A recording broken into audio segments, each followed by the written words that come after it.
All right, hey guys. So I am here in my garage and I am going to do a little bit of work on this item. And this is a rotator and a rotator controller that was given to me by a good mentor, a friend of mine named Barry W0MOG. And I'm going to do a little work on it and see if we can get this thing cleaned up and ready for use.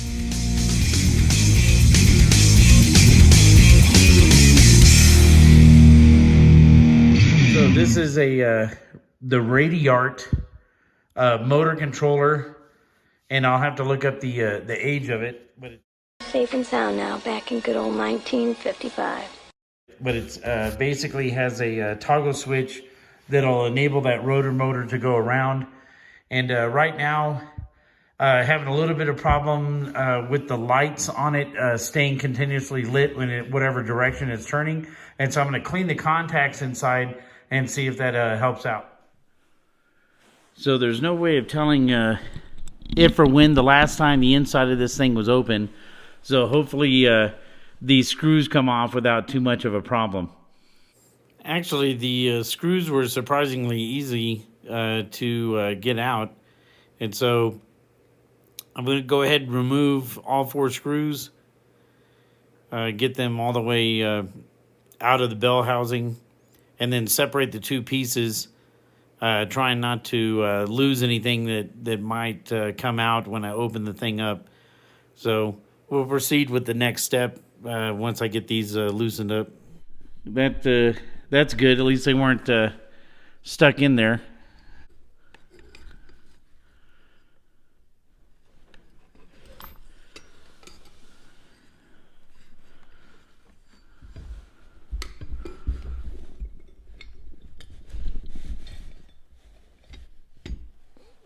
All right, looks like this ball bearing turns inside of there, which is how that rotator moves.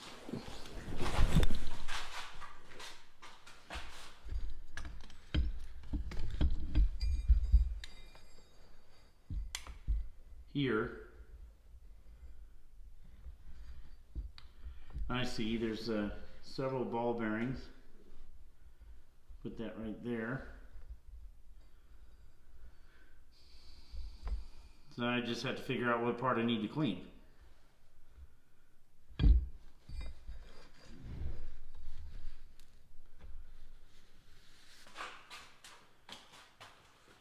All right, so pretty corroded where these ball bearings here that fit onto this ring sit around the top of this.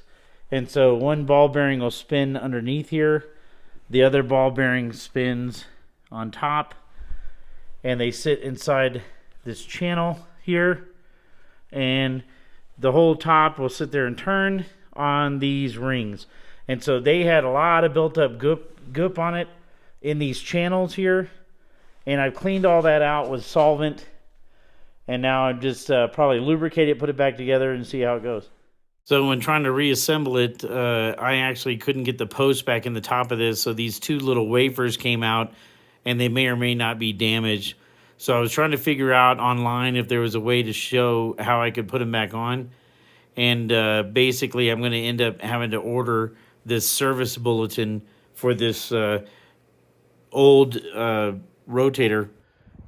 All right, had a minor setback on the rotator, and waiting to hear back from some people on correcting it. I ordered one of the service bulletins to come in for it, but it's like 50 years old, so see if that comes in or not. In the meantime, I'm going to set up the MFJ antenna and at least put it on a mast where I can turn the mast by hand. And so I'm going to set this thing up and go from there. All right, took out all the parts from the box from MFJ. Thanks again for Rich for sending me this loop fed array, Yagi for 220. Took a little bit, probably the better part of a couple hours to assemble this antenna, but got it all going and gonna go from there. All right, got the antenna finished. So it's on a mast right here. Got it about 8 feet up in the air. Got the little loop like they described having in there. It's pretty long as far as a standard setup. I think the whole thing is about 11 feet long in comparison. And I have those, the loop fit array, I have it pushed in all the way. And on the SWR, I'm getting, it's bouncing quite a bit. I'm trying to stay around 223.5. And so it's about a 1.9 to 2, right about there. You know, that's not horrible. Gonna try it tomorrow on that frequency, 223.5. And, you know, probably make a difference once I take it out of the garage. The wind picked up tremendous, and it's pretty cold. I've been in the garage all day doing this, and I want to say it's probably 15 degrees or 20 degrees here in the garage. But I got the thing up. Had to do a little finagling with the wire and see if I can show you that. So this was a standard coax. Let's see the end of it here, right there. So I cut the other end off and separated the shield from the core and have that attached to this loop part here. And so one side is the shield, the other side is the core.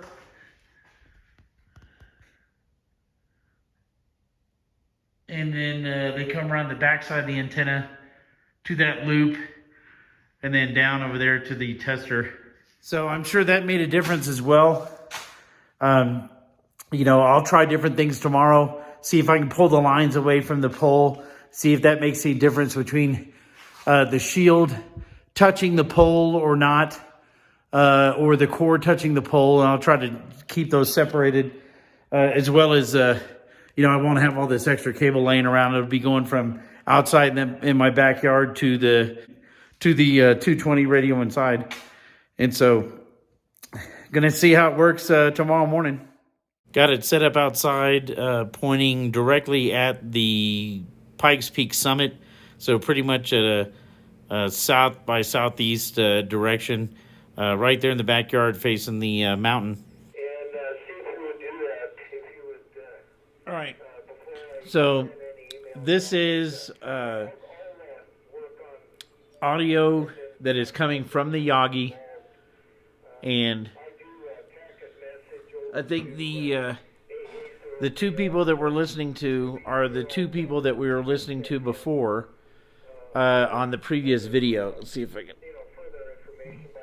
So on the previous video, I had the same two people talking, N0XCR and K0MGL.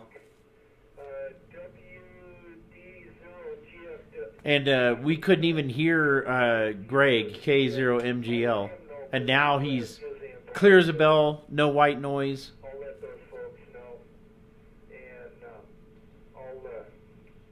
I'll notify them. And now, I'm not really pointing towards them. I'm pointing southeast towards Pikes Peak. And both of these people should be due west. And so I am assuming I'm getting a bounce off of the mountain. Pikes Peak is 11 miles. The summit's 11 miles from my back door. I'll usually announce when I'm disconnecting nodes. And I'll turn it to Mike after Greg responds. Good morning, Mike. I'm not putting you off, but go ahead, Greg. Pick it up and then turn it over to Mike. N0XCR. K0MGL returning. Yeah, Mike, we're just coordinating some linking stuff this evening with the two nets that are happening on the Mark system. Good morning, Mike. How are you this morning?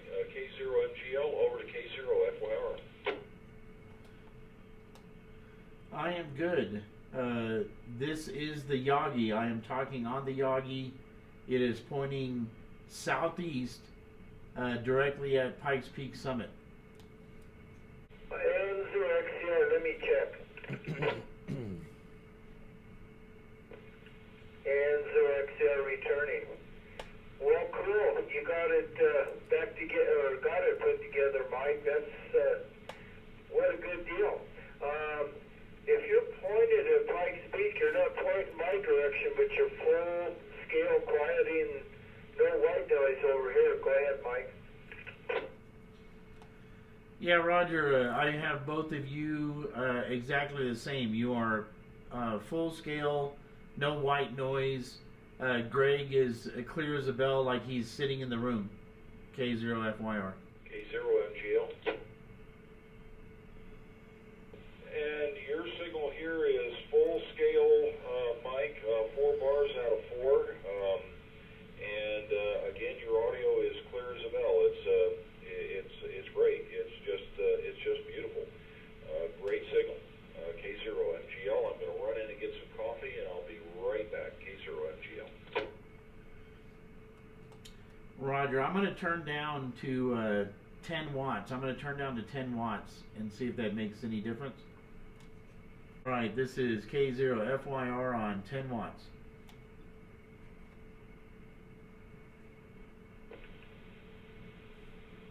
And XCR sounds the same over here, Mike. It's working quite well. You have to tell me, is it on a tripod out in the yard? Yes, it is. If you stand by just a second, I can try to send you a picture. K0MGL returning. Mike, you sound great. It's a great sounding station. It really is. Yeah, I looked at the pictures that you sent. I wonder if you ran that feed line all the way back to the mast and routed it down the mast instead of having it cut off a little bit early before the mast, if that might make a difference to your SWR. Second thought, if you take that feed line, you run that feed line along your boom all the way back to the mast, and you put that coil right there at the intersection of the mast and the boom, and maybe even have the coil right at that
Well, that's pretty much the end of this build and initial test video for the MFJ LFA 220 meter 10 element loop fed array.